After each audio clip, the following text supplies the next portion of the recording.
Hi everyone!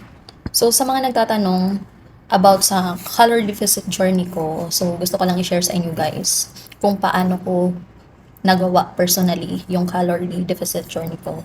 So first, inalam ko muna kung ilan yung calories na need ko to maintain my weight. And second, instead of cutting my food, inalam ko muna yung mas magiging sustainable na calorie deficit sa akin na pang long term. And hindi ko kinat yung mga food ng mga favorites ko. So, kinakain ko pa din. Basta pasok sa calorie intake ko in a day, kinakain ko. Hindi man siya perfect kasi minsan napapakain talaga ako. Pero hindi ko pinaparusahan yung sarili ko. Bumabalik pa din ako pagka kinabukasan. Hindi ako nag-crash diet, guys. Kasi mas nagre-crave tayo.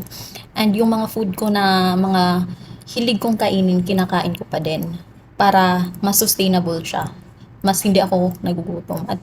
And ako personally ngayon, kumakain pa din ako ng rice, chicken, yung mga ulam, kumakain ako. And maganda sa calorie deficit guys ay hindi mo kailangan gutumin yung sarili mo. You can eat 3 times a day basta pasok sa calorie deficit mo, sa calorie intake mo, pwede mong kainin with snacks pa. So yung calorie deficit guys is madali lang siya, mas sustainable siya para sa akin kasi yun yung gumana sa akin.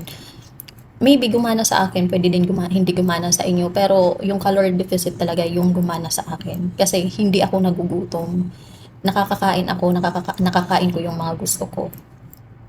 Tapos, yun, consistency lang talaga. Mas kailangan din natin maging consistent. Hindi kailangan natin maging perfect, but consistent. So, yun, and prioritize ko din yung protein ko to support my muscles sa katawan ko for my recovery. So, kailangan yun para hindi ako mahina, lalo na sa trabaho ko.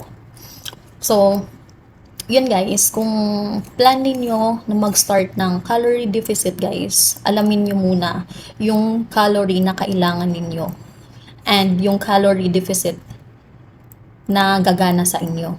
So, sustain ninyo in a long term. Hindi yung pang-start lang. So, yun lang guys. Thank you for watching. This is my journey, not a perfect diet, but a lifestyle I am learning to maintain one day at a time. Thank you!